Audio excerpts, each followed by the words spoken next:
I'm happy to call to order the Monday, March 3rd, Penn Manor School District School Board Directors meeting. The next scheduled meeting of the Penn Manor School Board will be held on Monday, March 17th, 2025. Well, that would be fun, huh? How about that? At 7 p.m. in the large group instruction room of the Penn Manor High School. An executive session was held prior to the committee of the whole meeting for the purpose of discussing personnel as detailed above. Mrs. Rhodes, may we have roll call, please? Sure. Mr. Beeks? Here. Mr. Herr is absent. Mr. Jackson? Here. Mr. Lombardo? Here. Mr. Straub? Here. Mr. Swigert? Here. Ms. Wirt? Here. Mrs. Knapsinger? Here. Dr. Fullerton? Here. 8 board members present.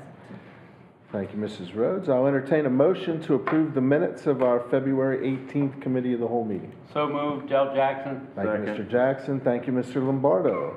Any further comment or question? All those in favor? 8 affirmative. Yeah, it wasn't me. But that's Wait. okay. All right. Mr. I would Sargent, have please. seconded it. It's all good. I've been called worse. That's what you think. Give me 10 minutes. We'll put that to the test.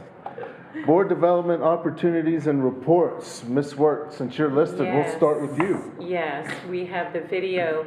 Didn't quite work out the last time. This is one of our students that graduated from the Lancaster County Academy January graduation. And one of our students was a speaker, and we have a 1.5 minute video that we'd like to look at. Now, it is my distinct honor to introduce one of our very special members of the graduating class. Please join me in welcoming Lele Krasinski, a remarkable student from our East Campus in Penn Manor. Lele has not only excelled academically, but she's been a beacon of determination and resilience throughout her time here with us. Please give a warm round of applause for Lele.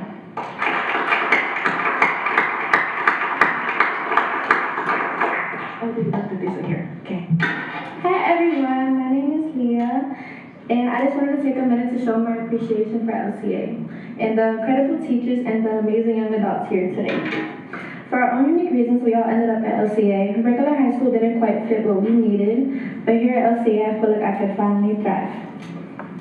With everything being mostly digital and the flexibility to work at our own pace and the incredible staff behind me who are always ready to support us, it felt like a place where success was truly possible. I admit there were times where I felt overwhelmed or like the staff was pushing me too hard, but looking back, I can see that they only wanted the best for us. I came up with a bad attitude on more days than I like to admit, and for that, I'm so sorry, guys. But you guys just wanted to help me grow and succeed, and I didn't always have the highest expectations, but the kindness and the support of the teachers completely changed that, and I really couldn't have done it without them, and I'm so grateful for their encouragement and their patience and their belief in me even when I doubted myself. So thank you for not giving up on me and always pushing me to do better and reminding me that I'm more capable than what I thought. LCA has been such an eye-opening experience for me.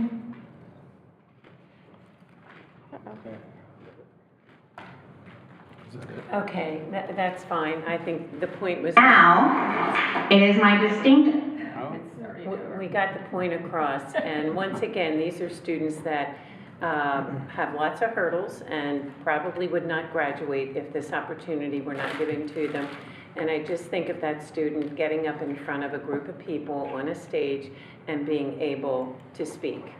I think it speaks a lot for the Academy and what it's doing for the students that not only our district sends there, but other districts in the county.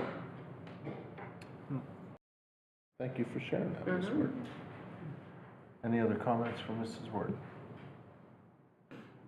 Okay. Anybody else have? Mr. Straub?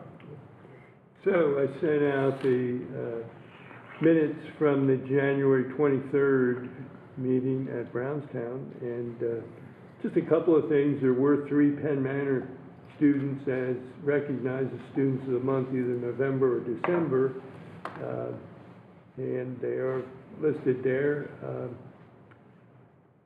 And we've really made a lot of progress with the practical nursing program. The minutes there, you may note reflect that we now have 137 students in 3 different cohorts. So that's come back to almost to where it was at its height. So very important because it does generate revenue for the school, and it also generates a position of great need in Lancaster County. So we're really happy to see that. We did lose our director of nursing, but we've already replaced her with Lauren Mascarina, I believe. She was appointed interim in January and then was appointed after some further interviews in February as our director. So sounds like she'll be a good fit, and so we're happy to have her and happy to see the program's really doing well.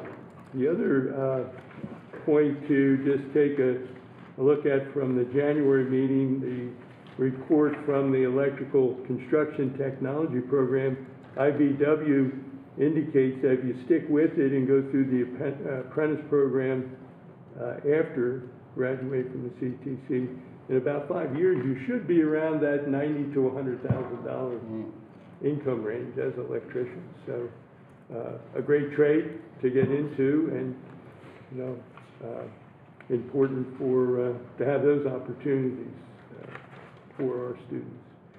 So February 27th, last Thursday, we had another student of the month. This was in Mount Joy campus, Jesse Von Schweik, I believe. He's a student in the carpentry tech program and is doing outstanding. That is located at Mount Joy. Works also at the Renaissance Fair.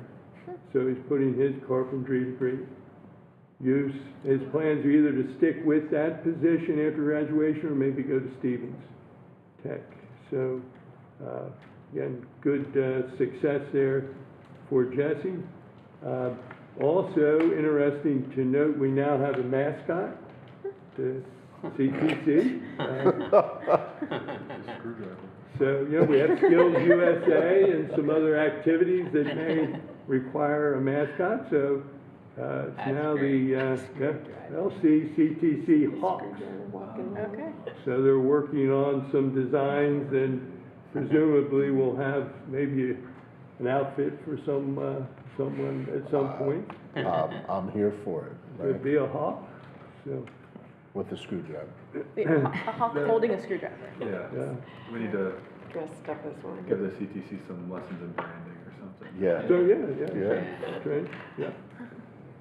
So all is going well. We did extend our interim director through the end of the school year. So it'll give us more time to come up with a person to fill that spot.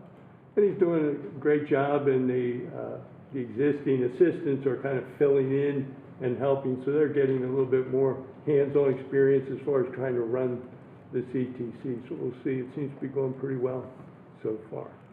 So, I think that's about it, but thank you. Any questions about any of those things? I'll try to answer. Any questions for Mr. Strong? Okay. Thank you. You're welcome. Thank you. Any other board reports? I do have the facilities, but I'll wait if nobody else has anything.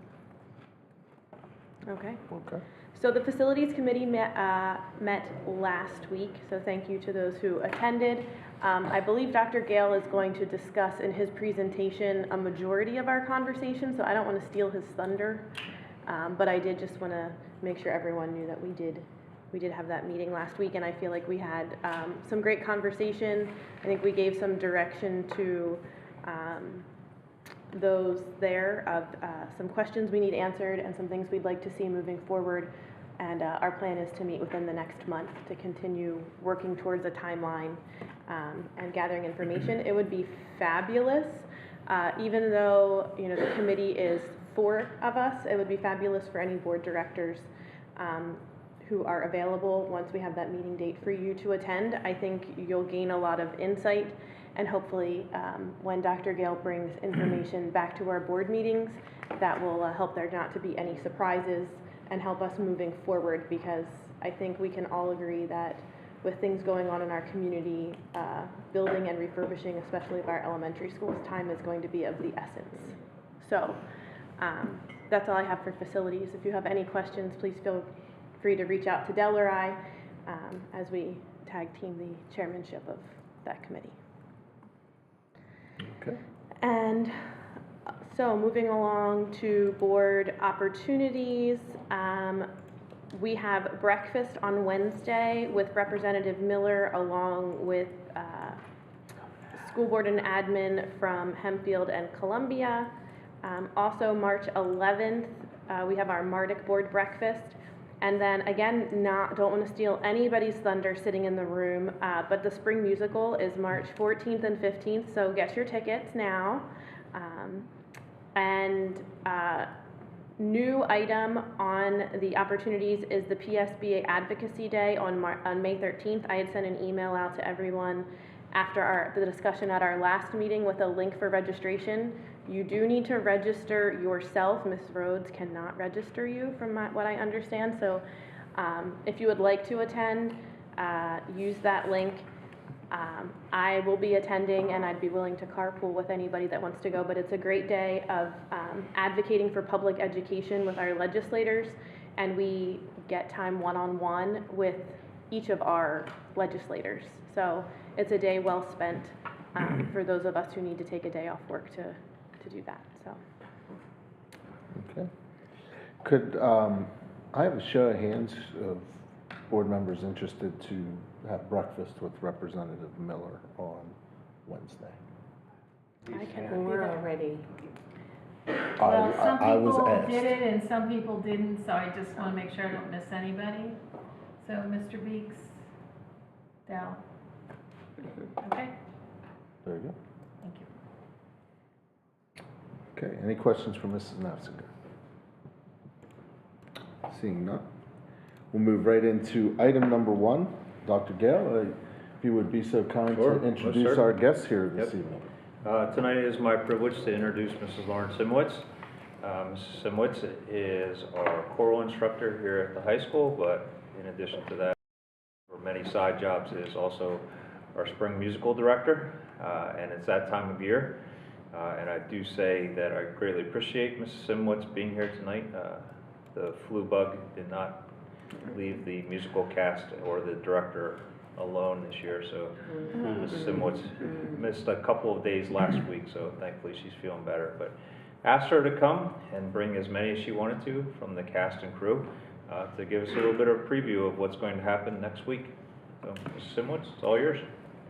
Hello, as Dr. Gill mentioned, my name is Lauren Simwitz, and I'm the director of this year's spring musical production, Big Fish. Now, you may not recognize this title. Last year we did Beauty and the Beast, much more well-known. This one's a little bit more obscure, but you may recognize it from the 2003 film adaptation by Tim Burton, starring Ewan McGregor and Danny DeVito, so if you can think back to that. I've brought some of my cast and crew along this evening to provide a snapshot of what goes into the process of producing a show. Don't worry, they're not all going to speak. We would be here all night. You will hear from some of them.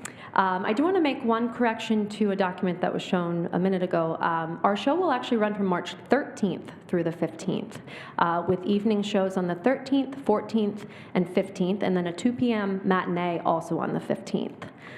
This is a show that you won't want to miss. It's filled with heartwarming moments, whimsical tales, adventures that are larger than life. In fact, some of our characters are even larger than life. Let me introduce you to the giant. Hello, I'm Carl. Me and my friend Edward Bloom go on many great adventures throughout this musical. So Carl, as you can see, he is not actually this tall, in case anyone was wondering. Carl had to learn a brand new skill for this musical, and that skill, as you may have guessed, is walking on stilts.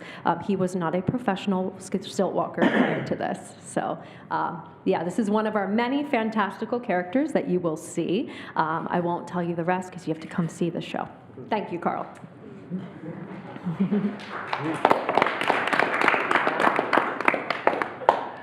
Now I'd like to welcome Ava Wolfersberger to the podium. She's going to provide a brief synopsis of the plot.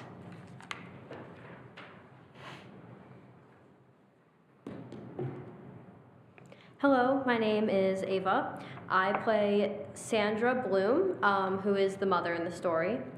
Big Fish is a father-son story about a father named Edward who tells his son extravagant stories to bring life into his son. However, because of these stories, his son, Will, feels that he does not truly know his father. Will then embarks on a journey to separate the truth from the tale to figure out who his father truly is. And as Ava mentioned, one of the ways that we see this story play out is through all of these fantastical tales, which are full of great adventure and takes us to a circus, and among other things. One of the other unique aspects of this particular show is the variety of dance and choreography involved. I'm going to invite Dana Rao, who is our assistant choreographer and is also a student here, and a dancer in the show. She's going to speak a little bit about the dance demands for this. Hi, like she said, my name is Dana Rao. I am the dance captain and one of the assistant choreographers for the show. This is my second year being able to work as a choreographer for Penn Manor Productions, and it is such a unique opportunity. But something truly unique about this musical is its ability to cover so many different dance styles. This show alone covers styles including tap, jazz, musical theater, and ballroom. These styles add unique learning curves, which really challenge students with little dance experience. But dancing is a great challenge for these students and adds very hard to master elements to the show. Dancing is something that doesn't come naturally to everyone, so working on the skill alone encourages working with others, collaboration, and leadership. And these skills are something that any musical or anybody in a musical will tell you that they learn from this production. A show, of course, would be nothing without the theater magic that happens behind the stage. Jack Cassidy is one of our 3 stage managers. He's going to come up and tell you about what that entails, and then Kingston Duor is going to show you what that entails.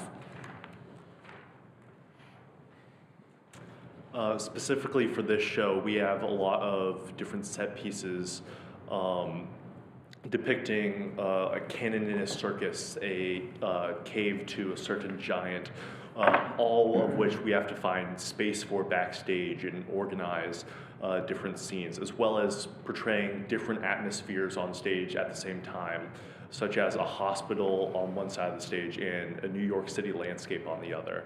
The note-taking for this show can be very intense, as Kingston will show you.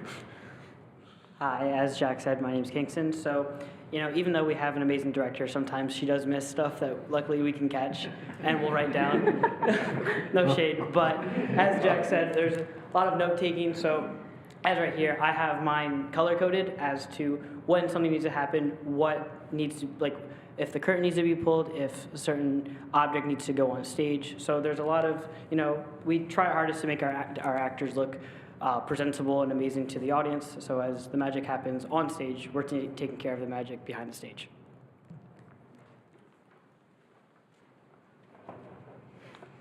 Now, I hope hearing from some of our students has sparked your curiosity enough to come see the production.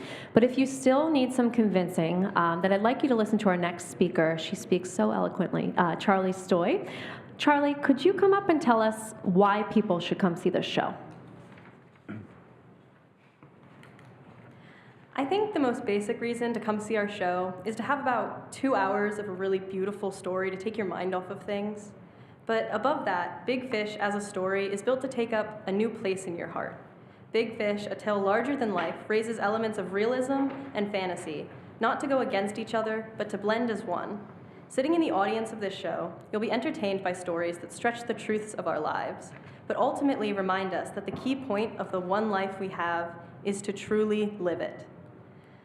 My hope, as one of the many performers of this show, is to reignite a whimsical spark within you that you may have let die out before entering our auditorium. We don't just want to entertain you, but we want to enlighten you and let you leave with a new story to tell and a newfound livelihood to bring into your daily life. I hope to see all of you at one of our 4 shows, either on March 13th, 14th, or 15th. Thank you. Thank you so much, and thanks for allowing us to take some of your time this evening.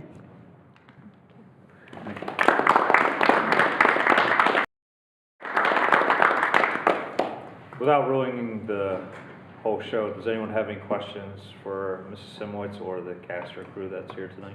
I don't have any questions, but I have a comment. I think it sounds like a very positive play and a musical, and I just think that's wonderful with what teens are going through and whatever. It's just nice to have something that's refreshing and positive, and it's my understanding that the father and son relationship as it evolves is very heartwarming. Is that true? It is so heartwarming, and without giving too much away, you will be crying, you will leave with a huge smile on your face. Yes, it is the most heartwarming, wholesome story. It's really is very beautiful. So I'm assuming you're the one who chooses it, and I personally want to thank you for that. You're welcome. Tickets? Oh, yes. If you would like to purchase tickets, you could go to Seat Yourself Biz, penmanor.seatyourselfbiz. Does that sound right? Okay, oh my goodness, I couldn't think of it. Yeah, penmanor.seatyourselfbiz.com.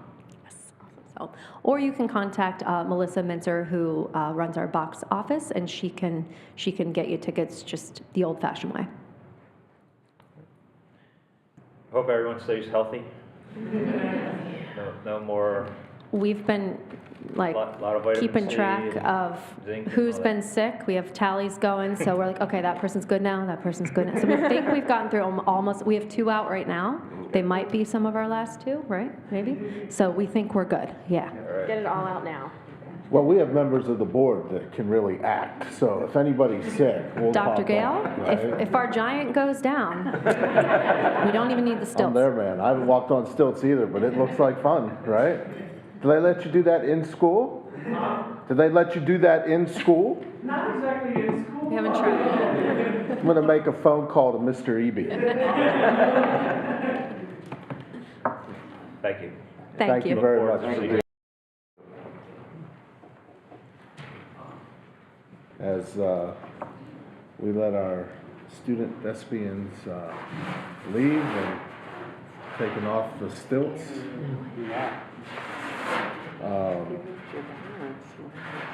We'll move on to item 2, the quarterly update. Dr. Gale. Yes, thank you, Dr. Fullerton. Here we are in the beginning of March and close to ending the 3rd quarter of our school year. And tonight, want to touch base on a couple of the progress and some recommendations, but also to continue our discussion about some of the things that we need to be looking forward to in the upcoming time. So tonight, want to spend some time reviewing and talking about our academic goal as well as our facility goal, and we are working towards our budget goal being discussed at our next meeting. So tonight, as we talk about our academic goal, one of the aspects that we have been looking for is what happens with the student experience at the secondary level. And we continue to develop a common student experience for students in middle school. And what we mean by a common student experience is what is happening both inside the classroom and out of the classroom, extra activities or events or things that students may participate at both of our middle schools, so that there is commonality of what the students are experiencing at both Mardukville and Manor middle schools. Some of the examples that when we're talking about outside of the school, just to name a few, in the last week or so, we had teams from both schools participate in the Construction Wars that is sponsored by the Builders Association here in Lancaster. Students go and compete as a team in designing and constructing different aspects of challenges that they are a part of. Also, at both middle schools, we've had junior achievement activities to focus on some of the experiences that students will have in life as they get older. And then at both schools coming up, we have Career Day for students in 7th grade, and then the opportunity for our 8th graders to do career shadowing, where they're actually going out of the school for that day at a shadowing experience that they've created for themselves. When we talk about also our student experiences here at the high school, there's a couple of different aspects, again, both inside the school and then outside of the classroom as well. And in terms of where we are at this point and where we continue to go, if you remember back to our December meeting, there were 3 new classes that were, or 2 new classes and 1 change that were approved. The board, and thank you for this, did approve the AP Physics C, which is really a calc-based physics mechanics class. So teachers are working on that curricula, as well as working on getting that ready for our students in the next school year. And then Mr. Eby also talked to us about expanding in what is being referred to as work-based learning, where students have the opportunity to do an internship and work study, but not just one block, but really expanding that. He and the counselors and teachers are looking at possible students for that to take place into next year. And then we also did change the requirements. This was something that was passed into school code a few years ago. It took us some time to get this prepared, is that AP Computer Science will now serve as a math credit for for students as they go through high school. So those are some of the things that will be coming into effect for the upcoming school year.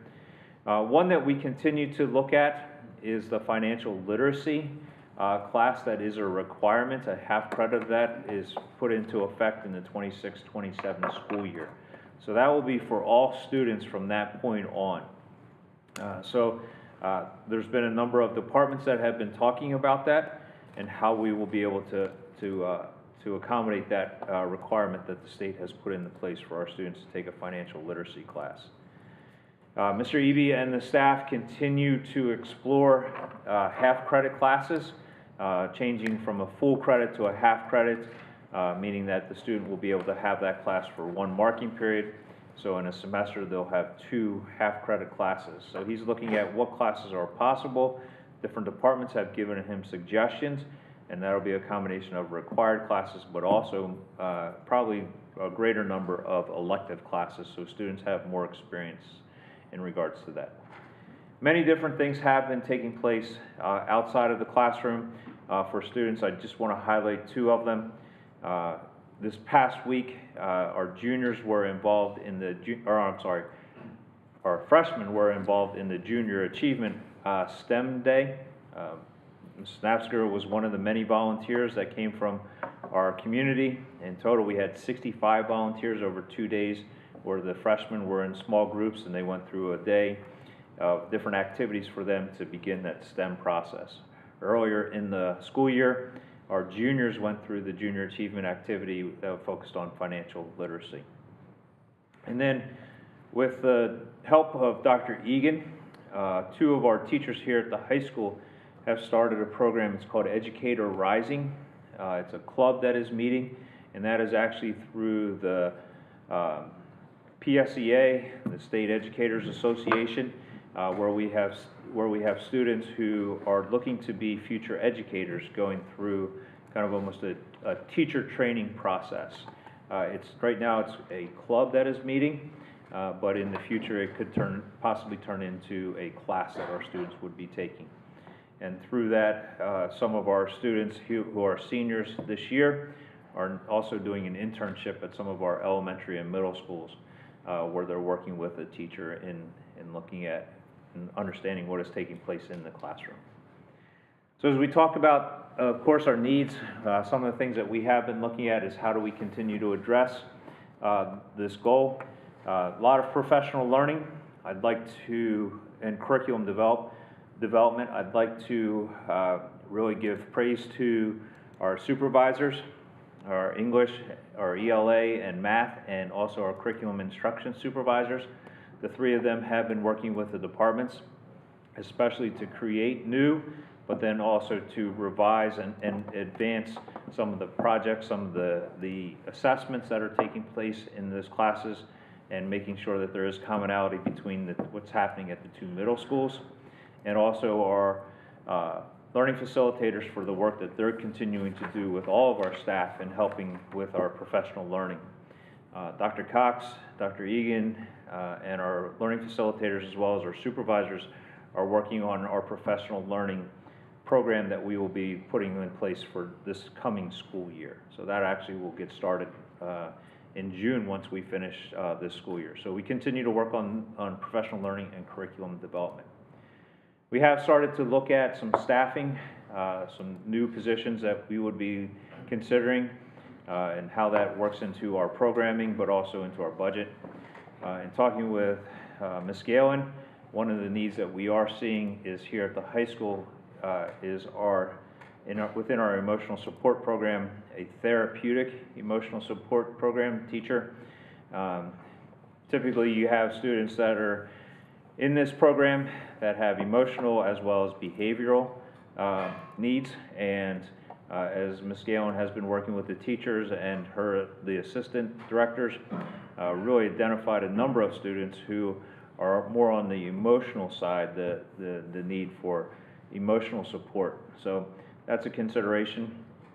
As we continue to talk with Mr. Evie, this is really in process to get ready for 26-27 school year.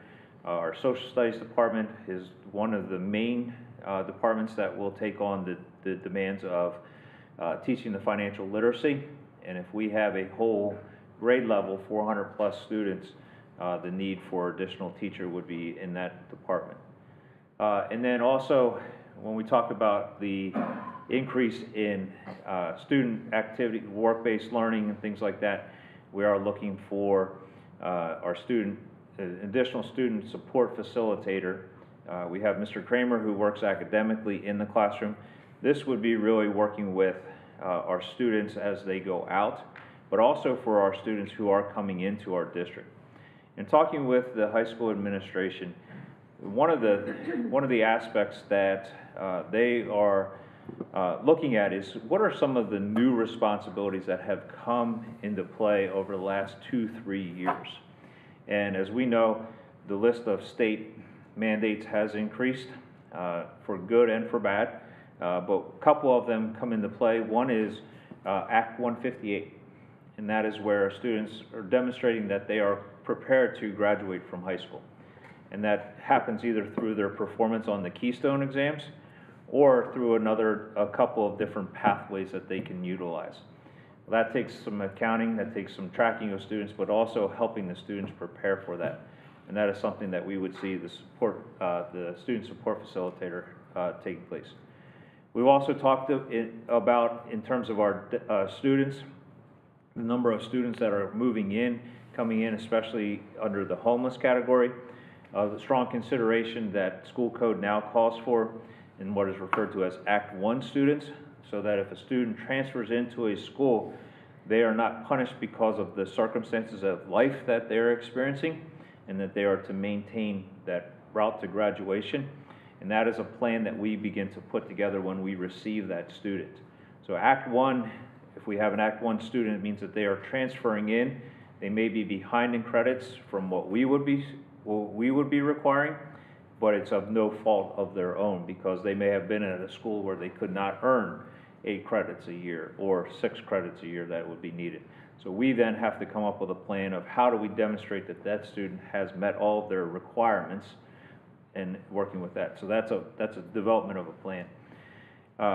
So we have Act 1, Act 158, but we've also recognized our need for some of the students to really have someone there that is working with them in terms of addressing their attendance issue.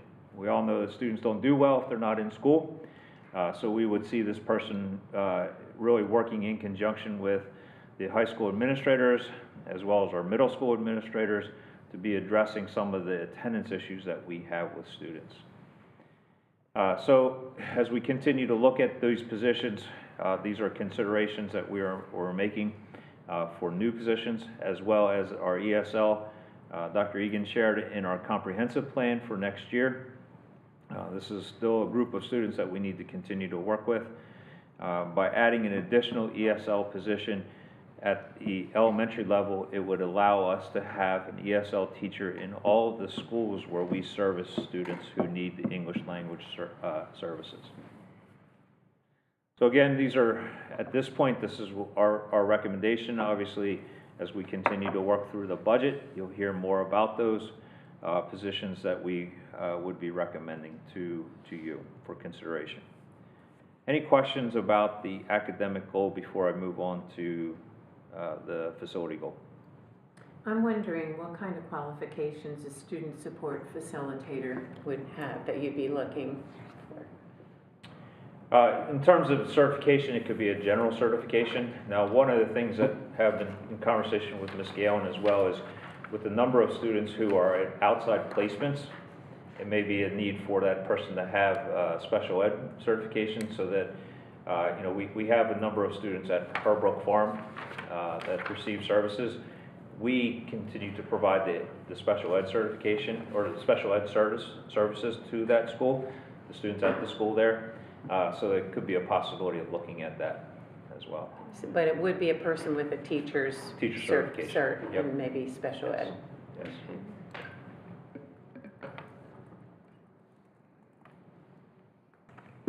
All right, moving on to the facility goal. One of the things that we have been talking about, and again, as Mrs. Knapsenhuber mentioned earlier, you know, this was discussed at, majority of this was discussed at our facilities committee meeting last week. So if any of you who were in attendance for that have anything to add, or if I get anything wrong, please correct me. But we continue to look at what are some of the things that we need to do with our facilities, whether it's in regards to our elementary schools, the Fisher Farm. I think earlier this year we looked at the solar field and said that's not something we need to consider. And then the schedule work for some of our buildings to make sure that we continue to have facilities that work well. I'll start with some information that folks from Crabtree provided us with the last time that they were here. While this doesn't have numbers, this shows our steady growth of our district enrollment. Continues to fluctuate, but really we are one of the few school districts in the county where we have had that steady growth. They also provided us with this number, which I think has been pretty helpful for us as we look at some of the potential in and around the municipalities here in the district, is that out of each household in the district, we receive a third of a child. So every third house, we have a student. Kind of varies a little bit based off the level, but that number does show, especially considering the steadiness of our housing in our district, minus a few developments here and there. We have not seen the exponential growth that is being discussed at this point. Impactful developments that are in the planning process, and this is information that has been shared with our municipalities in terms of land development, as well as the different township, as well as borough development. So just want to highlight a couple of them. This first one you'll recognize as what is being referred to as the Crady Farm, or really it's the Armstrong property. Back in January or December, High Real Estate Group purchased that land, and this is some of the conversations that they've had about what will occur with this.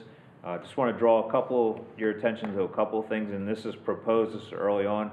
I've actually had conversations with folks from High, and they would like to be on a future agenda so that they could come in and share more with the board, even though they're early on. A couple of things. You'll notice that in the bottom left-hand corner of this slide, there is an area that's circled in purple. That would remain as industrial area at this point. The other parts of the area would be in terms of single homes, as well as some townhomes and some apartments, and then small commercial properties in different areas. The red line that makes kind of like a dip in that with the arrows on both sides, that is actually an extension of Stone Mill Road. Stone Mill Road now dead ends at 741 Millersville Pike, and to have access through this development, this Stone Mill Road would be extended from 741 out to Centerville Road. The big number here is at this time, there is the proposal for about 1,700 plus units. So that's between the apartments, that's the single family home, as well as the townhomes. Another development, which is also in Manor Township, is Legacy Crossings. To give you a bearing of where we are, in the bottom left-hand corner is Donnerville Road. And when we talk about the extension of Stone Mill Road, that is coming into that picture as well. The gray area on the right-hand side is the back of Woods Edge development. This property is on the right-hand side if you're heading north on Donnerville Road. And again, as you can see, this is an area where there will be a combination of apartments, townhomes, and then single-family homes.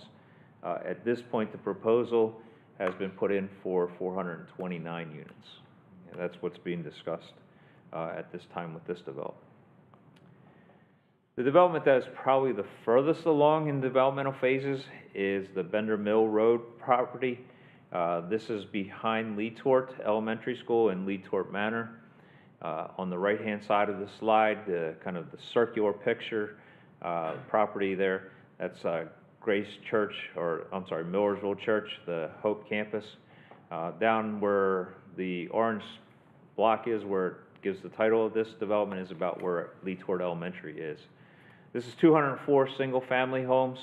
This development has been in talks for quite a while with Manor Township, and they have the go-ahead to begin here in the spring with the first phase, which would, each phase would be about 40 homes going in, single-family homes. Another development, this time moving into Millersville Borough, is the Millersville Town Center, which is up at the intersection of 741 and 999. Still a lot of conversation taking place about this development, but right now the proposal has been dropped of the number of units to about 357 units.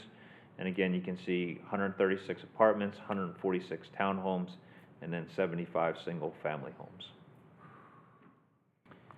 So if we do all the adding, whether it's a calculator or an abacus, we are looking at about, using that percentage, what we were looking at about for every third home or every 3 homes we'd get a student.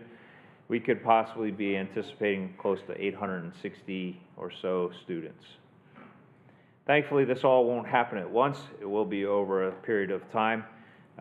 Some of these you're looking at a 7 to 10 year build out, but at the same time, we know that there's a lot that can potentially happen in the next couple of years.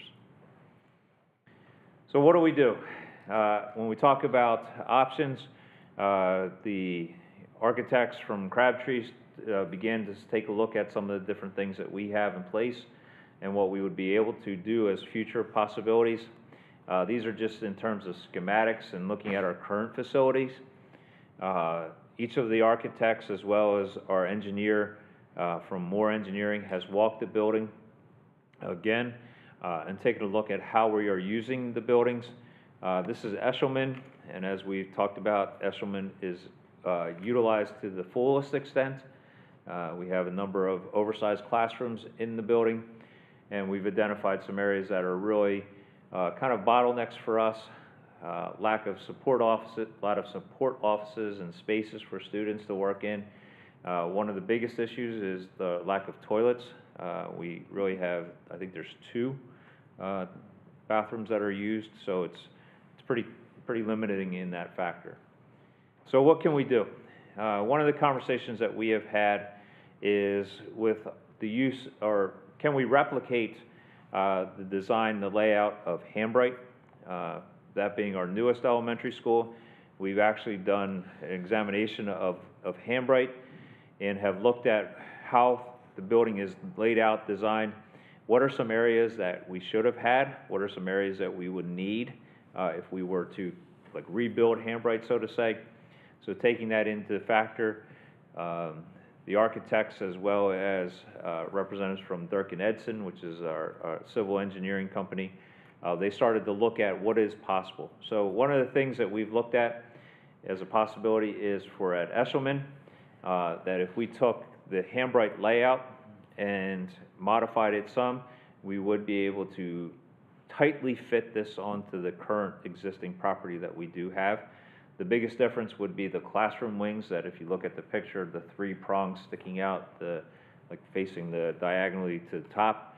At Hambright, each of those wings contains 2 grade levels, so 4 classes in 4 classrooms. We would need to make this, that side of the building actually 2 stories and have 4 classrooms and then 4 classrooms on top and bottom of each wing. So in essence, it would be a grade per wing, you know, maybe 1st, 2nd grade, 3rd, 4th, 5th, 6th, 1st, 2nd, 3rd, 5th, you know, so a 2-story building on the one side. Another possibility that we looked at, because there's a lot of different factors in this piece of property, one of the things that, you know, for those of us who ever have walked around that area, we know that the further you get away from Lehman, the mushier it gets. I don't know if that's an actual technical term, but you know, Sounds good to us. we need to look and see, is that piece of property something that we could function with? And then again, what's the opportunity if we would take some of the additional lands that were around that, and could we expand that? The issue that we run into, if we look at what is going to happen on that space, the Pennsylvania Department of Education makes a recommendation for an elementary school. You start with a minimum of 10 acres of land, and then for every 100 kids, you add an additional acre. So if we were looking to expand Eshelman to where it would be 600, 4 classes per grade, we'd be looking in around the 16-acre size. That's a recommendation. It's not a hard fast, but it is something that we try to work towards. This would be very tight on that piece of property because we have about 13 acres there. Then the question comes up, same thing with Lee Tort Elementary. I'm sorry, back to this slide. The one thing that, as they have been looking at this possibility, is that obviously there's limitations in parking and access, the things that we've been talking about. We just simply asked if a plan, a design of a building could fit on that piece of property. If we would go with this, there is the potential that we would actually be able to do construction behind the existing building and continue to use the existing building while construction does happen. So it would not be an occupied phase construction like we did here at the high school. We looked at Lee Tort in the same way. Again, Lee Tort is at its capacity. We do not have any classrooms that are not being utilized during the day.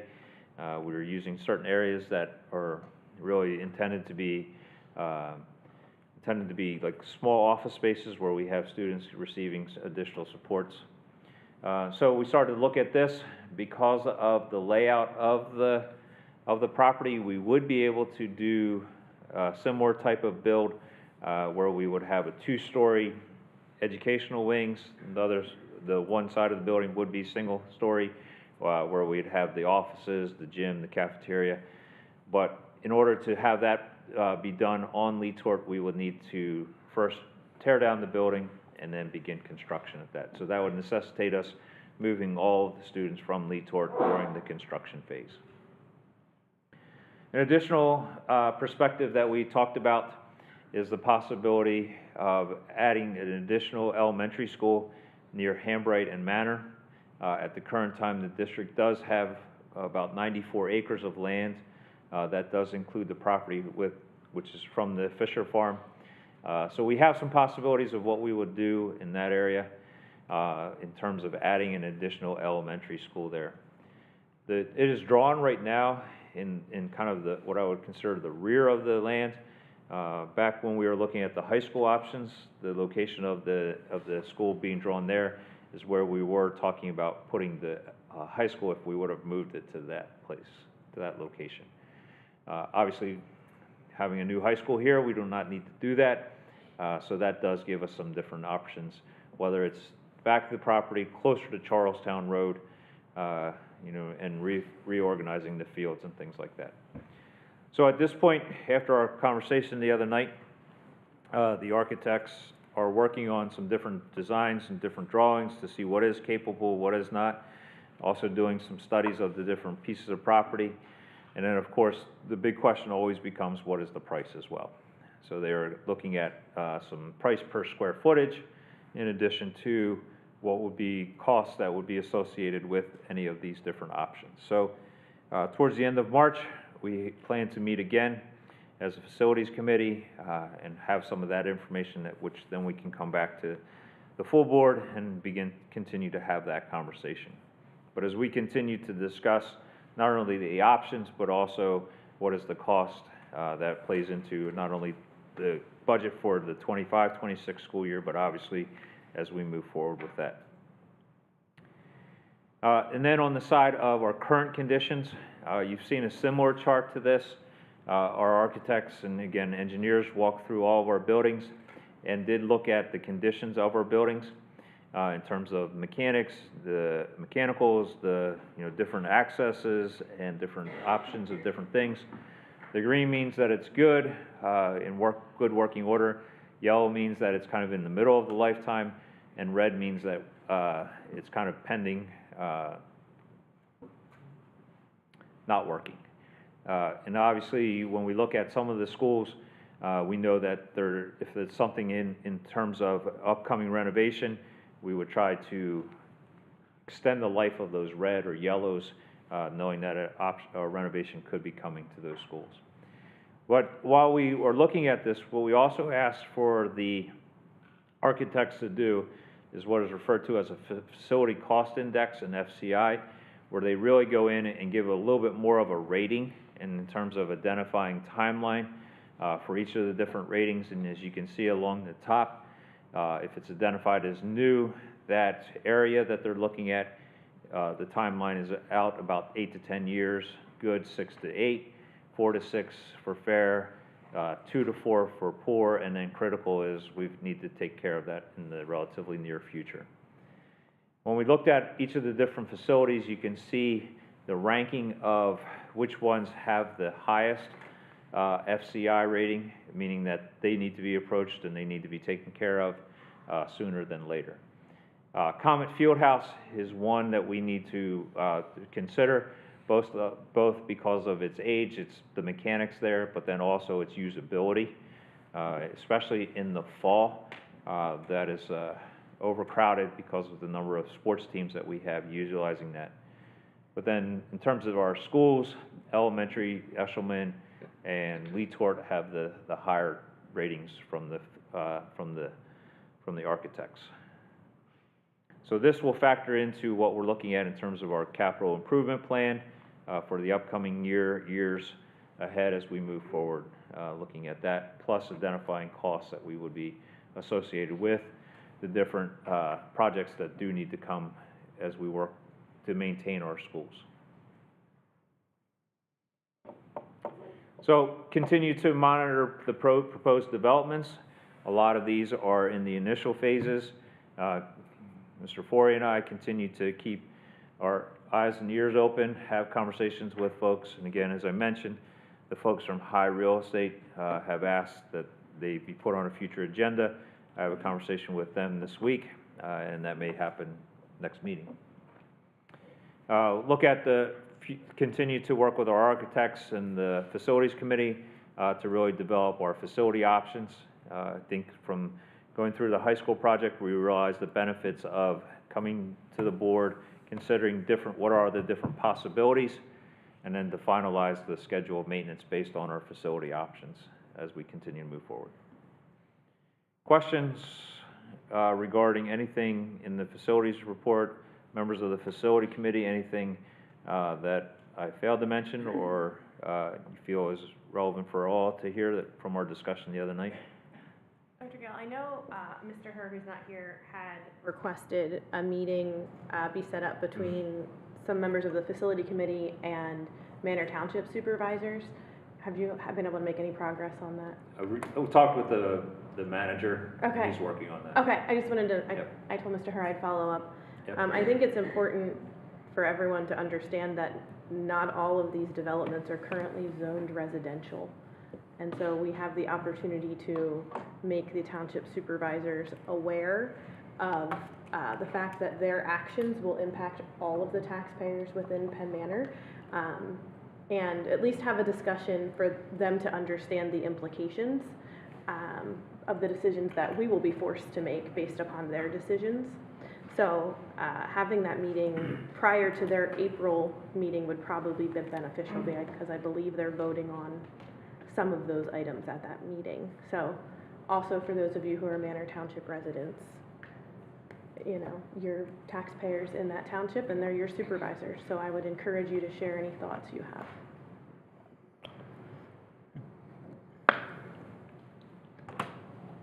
We're all gonna have to pitch in to buy a helicopter to travel around this part of the county with Yeah. all those homes going in. Just thought the one other thing maybe to keep in your mind is the sequencing of the different projects, because it appears there's multiple things to be done, and so what's the best sequence to? Yeah, as we talk about each of these schools, the plan that we are looking at is really to double the capacity of each one. If with the, or building a school that would have 600. So, you know, once we would have a building in place, we could utilize, based off our current enrollments, a larger, double of the size to almost house 2 of the schools. Like, could put Eshelman and Lee Tort in one school for a time being, knowing that capacity is apparent. Similar to what happened when we did renovations with Peckway and Conestoga. At that time, Hambright was 3 per grade level, had been built for 4, so we housed some students at that, and then some other locations as well. It does carry the cost also with anytime you have temporary classrooms on location. Typically, you know, you look at, by the time you pay for the rental of the building, utilities and things like that, you know, it can drive up the cost. Yeah, but I agree with Mr. Straub. The phasing of this, the time, the process of it all would be very important. Yeah, agreed.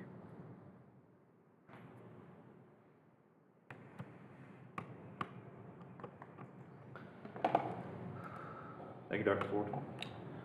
Thank you, Dr. Gale. Any other comments or questions for Dr. Gale? We got 1 minute. We got We got 1 minute to start. 1 minute to talk calendar? Yeah. Okay. So we'll move on to item 3, and that is the school board meeting dates for school year July 2025 to June 2026, and it is presented here for the board's consideration, or dates that fall within what we normally do.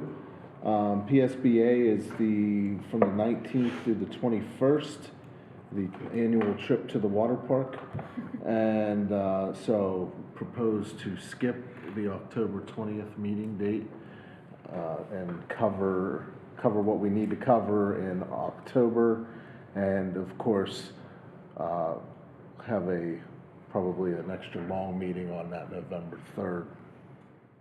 Reorganization would be December 1st, that is the Monday after Thanksgiving. However, we do need to have that meeting the first week for reorg and the welcoming of our newly elected board members. The 19th is on here, and that is... I changed that. So you changed that? Yeah. I must have had it open. So it's Yeah. January 20th, which is a Tuesday. February 17th, Tuesday for President's Day. April 7th is a Tuesday because of Easter Monday. And moving the March meeting, COSPA is in Kentucky. And in June, it would actually be the 2nd and 4th Mondays of that month. Will help with us as we determine our budget blindly, as we normally do. And graduation will be on June 2nd. Ish. So again, for the board's review, and I will ask respectfully for a motion, before we ask any questions, for a motion to place this on the March 17th voting agenda. So moved. Thank you. Mr. Beeks? Second. Thank you, Mr. Straub. Now, do you have any comments or questions scheduled, proposed? Seeing none, all those in favor? 8 affirmative votes. Thank you very much. Anything else for the good of the order? Very good. I will adjourn the committee of the whole meeting, and I will call to order the Monday, 3rd Penn Manor School District School Board Directors meeting. I would ask if you could please join me in a moment of silence and for the flag salute. Yes.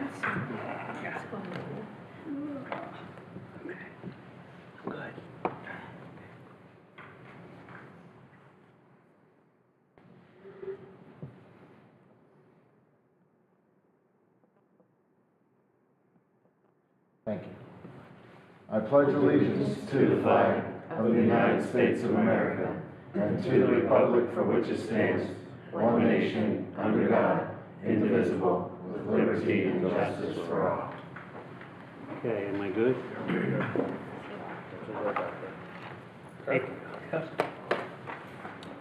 The next scheduled meeting of the Penn Manor School Board will be held on Monday, March 17th, 2025, following the committee of the whole meeting. An executive session was held prior to the committee of the whole meeting for the purpose of discussing personnel as detailed on the committee of the whole agenda. Mrs. Rhodes, may we have a roll call, please? Sure. Mr. Beeks? Here. Mr. Ho is absent. Mr. Jackson? Here. Mr. Lombardo? Here. Mr. Straub? Here. Mr. Swigert? Here. Ms. Wirt? Here. Mrs. Knapziger? Here. Dr. Fullerton? Here. 8 board members present. Thank you, Mrs. Rhodes. I'll be happy to entertain a motion to approve the minutes of our February 18th school board meeting. So moved. Thank you, Mr. Beeks. Second. Thank you, Mr. Lombardo. Any further comment or question? All those in favor? 8 affirmative votes. Thank you. Dr. Gale, we enjoyed listening to you talk so much before. We'll ask you to do it again. I hear you. This is the time of year where we're actually making transition. Right now, we have both winter and as of sports going on. I do want to congratulate our winter athletes. We have a couple who have qualified for states in their respective sports. Cade Bowen qualified to go to the 3A State Wrestling Championship, which is this weekend in Hershey. Cade's a sophomore here at the high school. And then also Drew Landis and Travis Olson have qualified to represent Penn Manor and states in swimming. Drew qualified in her two races this past weekend at districts where she won a first and second place medal, and then Travis qualified for states by winning his 2 races in first place. So they continue on. I think swimming's in what, 2 weeks? No, next week. Next week. Mrs. Rhodes is my expert swimmer. That's what happens when your daughter coaches, right? In addition to the success of these athletes, our winter teams also had some notoriety. Our girls basketball team would receive the League Sportsmanship Award for the girls basketball winter season. This is a really nice recognition that's voted upon by the athletic directors as well as coaches throughout the season, throughout the league. And then today kicked off spring sports. Can't you feel spring in the air out there today? Glad I'm not out there. But you know, we start off our season today, so we will continue to work towards that first official competition in about 2 weeks. The other thing that I just wanted to mention is, I'm not going to spoil it, but on Saturdays, I think it's noon, WGAL has their Quiz Bowl show, Brain Busters, and we have a team that's competing in it. Now, the unfortunate part is when the competitions take place and when the show actually airs. I'm not going to say, but I would just encourage you to continue to watch. All right. So, some good things happening throughout the district. So, that's all I have, Dr. Fullerton. We thank you for your discretion and not. Yeah, I can't reveal it. Can't reveal anything, but be sure to watch. Be sure to watch. Any Hint, hint, hint. Any questions for Dr. Gale? Seeing none, let's review our board meeting agenda. Item 2, A through C. Comments or questions? Item 3, A through G. Oh, wait, I'm sorry. I skipped over citizens' comments the first time. I did. Ooh, you did. So forgive me, let's stop there. We haven't voted on anything, so not that I don't care about citizens, I was excited we were gonna be done like at 8:10, but, we offer our citizens 2 opportunities when I'm paying attention to speak at our meetings. The first opportunity is about items on the agenda. Do we have any citizens' comments? Okay, seeing none. We were super excited. Yes, we reviewed item 2, item 3, A through G. Any comment or question? I have a question on the Howard Orthodontics. I didn't see an actual dollar amount in there. And that's why I'm missing it. You guys can see it all the way at the end usually. It's a renewal of what they had. Give me 1 minute. $6,000 a year. 6,000? The very last page. I can't see, I can't read. I can, but it takes me a while. Oh, yeah. It's all the way down there. Okay. Okay. Any other comments or questions? Page 13. Seeing none, item 4A through G.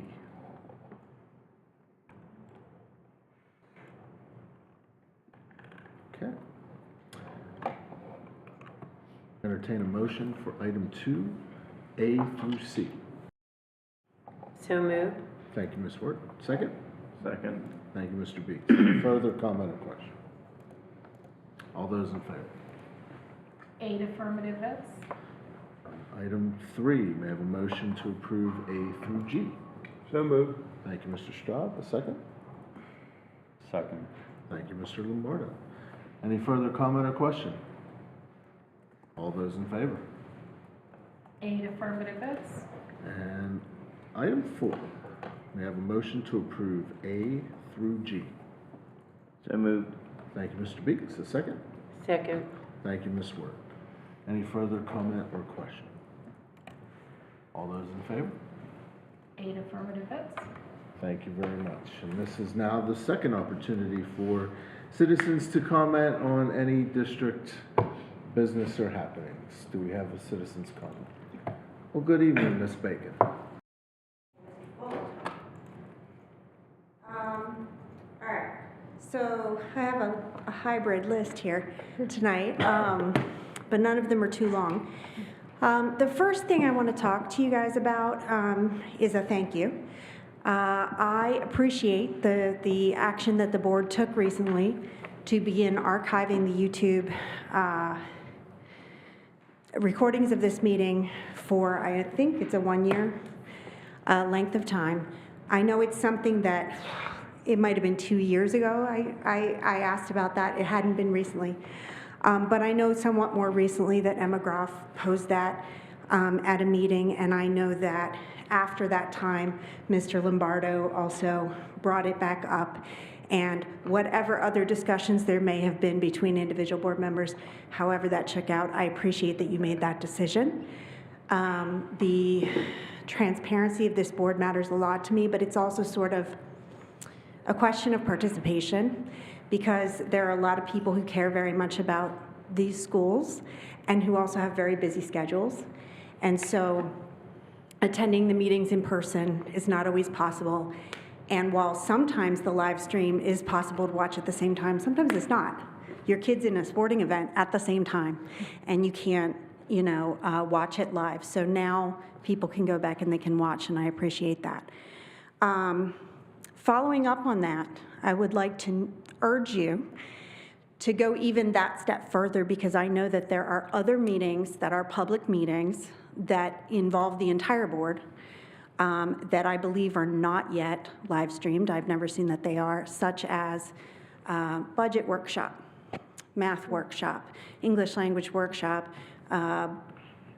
board retreat. I think those are meetings that tend to happen at 5:30 on a Monday, and the whole board is present, and they're public meetings, but there's no opportunity for someone to watch them from a distance, and that would be helpful for all the same reasons, because I think important discussions and decisions are made at those meetings as well. And then I have a question that's a point of curiosity. It doesn't have to get answered tonight, but I'm hoping it might get answered in a future email or a future meeting. And this is directed toward Dr. Gale. I'm curious why the financial literacy courses are looking to be taught by social studies teachers rather than hiring people specifically for financial, and social studies just do social studies. So that's not an urgent, immediate question. And then finally, the Brain Busters. I'm excited to watch it. And I tried looking it up on the WGAO website right now, and I can't see it on the schedule. So could someone repeat when it is airing? Or do we not know yet when it's airing? Weekly, it shows at noon. Okay, but are we on this weekend? Because they, okay, all right. Right now, I think the website might be not updated, but showing Manheim Township versus somebody else, not us. So, okay. Thank you. Thank you, Ms. Bacon.